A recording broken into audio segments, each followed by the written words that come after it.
Now, so I said I'd chuck together a video here on the whirlwind curve stage of, the Grand Prix, final day. And I said I'd just throw in practice run and then my own actual race to put in a time for that one. You know how hard I'm gunning in this event, but hey, another not Jesko blueprint. But I done some practice runs already this morning. It's like 110.2. Yeah, in and around the 110 seems like a comfortable enough run in the 4-star Jesko that I've got here. But said I'd give a run through the pathway that I'm using for that, and yeah, hopefully like people can follow that one and yeah, see how to get on, and then I'll throw my actual run after the bit of practice. But 4-star, fully tuned, just missing those epic import parts. But yup, I think I expressed my feelings on epic import parts for this earlier in the week. Whirlwind Curve though, definitely a track which kind of suits the Jesko. Like, it's got really nice straights and yeah, quite a few turns, but all of which really you can take massive advantage of open drifting in the Jesko. That open drifting, which is drifting and releasing the accelerator to leave the car skeet around the track. So like, I'm just gonna do my run here for that 110. Pick up your nitro bottles and then go airborne in an imperfect, and then the same again for the second ramp, just to shoot the car forward up here.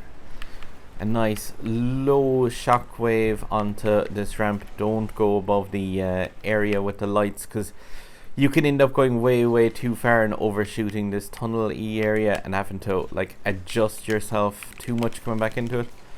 One awesome thing I found with the Jesko is just how much you can like really empty out that nitro meter without worrying too much about hitting the car's top speed. Like other cars, you will find yourself burning like imperfect or so if you just leave the car fill up to that meter, but ooh, not the Jesko. You very rarely hit that 300. Nice low take of that barrel roll again, just to avoid the truck that's on that corner just before we come out here to these solar panels. Gonna keep onto that top speed without going on the bottom route for a punch to the finish. 9.8, not too bad, below that 110 time anyway, but yeah, like scraped one or two edges there and didn't nail that corner perfectly onto the railroad upper area. But hopefully you can see there, like, just punch of imperfect and punch of imperfect again when you're off the ground, as soon as you're off the ground on those hops. And then nice low shockwave onto that barrel, just so that if you go too high here, you can find yourself having to adjust way too much coming into this corner. You'd see in the replay, like I was at the 300 mark going into there pretty much.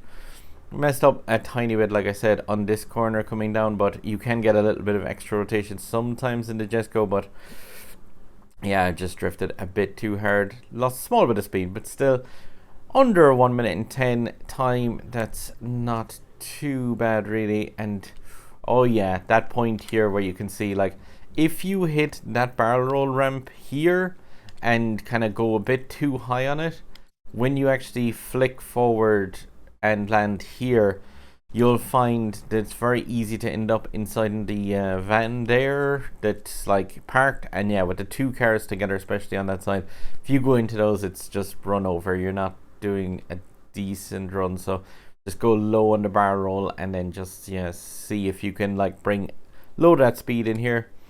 I always kind of go left hand side on this, but definitely in the Jesko, like I was at 270 miles an hour at this point. I know if I went right, I'm going to have to adjust at the end of that a lot more than I would on this direction. So that's why I went left. If you're perfectly confident that you can go the right hand side without losing speed, yeah, punch it that direction and see how you get on. But yeah, for me, I'm just going to have an easier time here. And of course, picking up the two near misses there as well from those parked cars, just to give you the punch and nitro to finish. But obviously if you go on the bottom route, you're gonna be looking at a different end to that track. But hopefully, like I said, you can take some bits and pieces from my practice run there. And yeah, 109.887, it's not too shabby. Yeah, definitely, and kind of dropping on the ranks here. Hopefully get my 1 point from yesterday's minorly bad run with the maybe a blind gold on.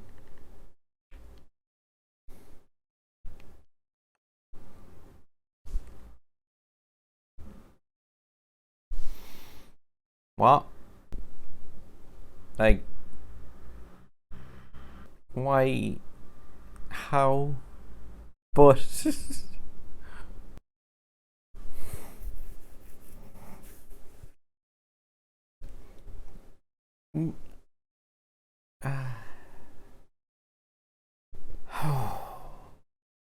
oh, that's a bit on the kind of disappointing side. Like, if you can't like hand somebody points, how does somebody like not do better than that blindfolded? But what you gonna do?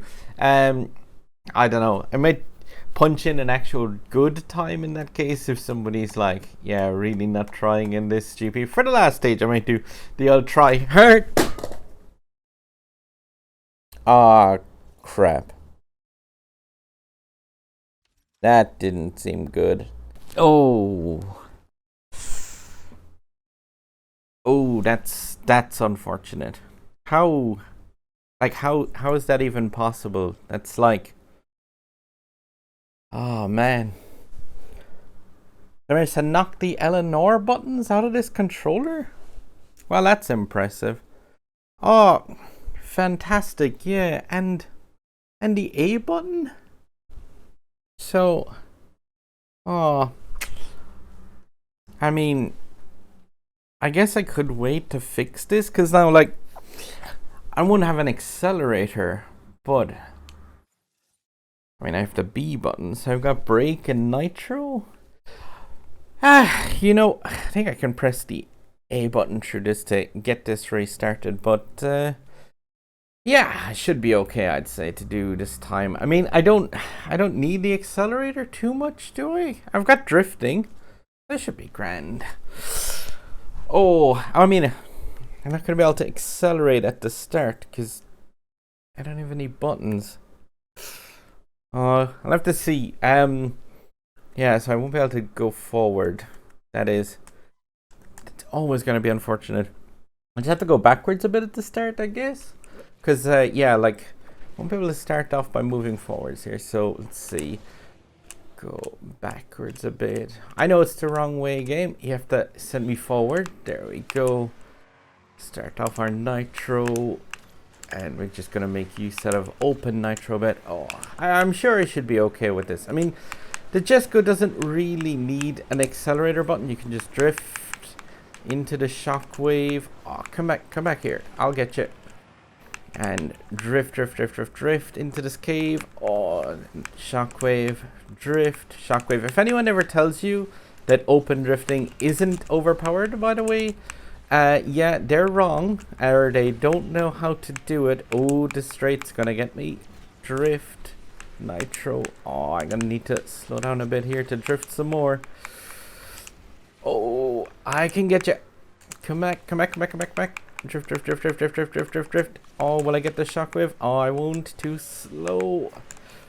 Oh, no. Oh, I should have probably got an accelerator button. Oh, come back. Towards the final straight. Can we take him? Drift to fill it up. Drift. Oh, no. Oh, no. Cars. Shockwave. Yes! 120. I genuinely didn't think that would go down. Oh, that did not beat that. Oh, please. Oh, what? Oh, no. Hopefully that person runs again. Not taking the mic, by the way. That is 100% with no accelerator button whatsoever pressed. That's, well, slightly taking the mic. Oh, no. But yeah, like, open drifting. I was having to put my finger through the hole to press it where the A button used to be on this guy. Oh, no. I can't even zoom out. Nothing because I don't have any L2 button. But yeah, open drifting is so overpowered.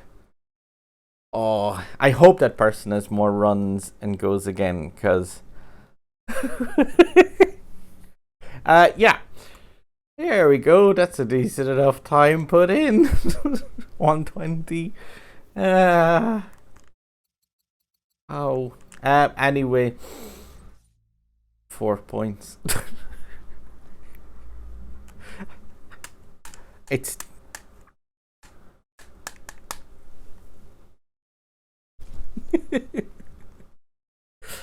let's see. Where does that place me in the Grand Prix? It's the start of the round, so yeah, people are gonna knock off most of those points. People should knock off all of those points. That's a run in the Jesko using no accelerator. Yeah. So there we go. That's a practice run that hopefully people can follow, and yeah, that's like driving cars in this game without the accelerator is something that I do now and again, just for some of the events with things like the any of the cars that have a high nitro stat. Really, you can do that with. It's just a case of drift and turn and drift and turn. But yeah, whirlwind curve, you do have to reset the car at the start with the reverse back, because there's no way to actually get the car to start moving without a reset like that. That's my final time placed in. Yeah, 120 without an accelerator, or 109.7 with the accelerator. Kind of tells you really how broken the drifting and open drifting especially is. In cars like the Jesko, it's just insane how much speed you can ramp up in that thing. But yeah, hopefully you guys do better than somebody who actually doesn't have an accelerator button. So yeah, good luck in your final rounds. As always, sub button up there, indie stuff over there, and other videos on my channel over there, guys. Good luck. I'm gonna go and put these buttons back in this controller.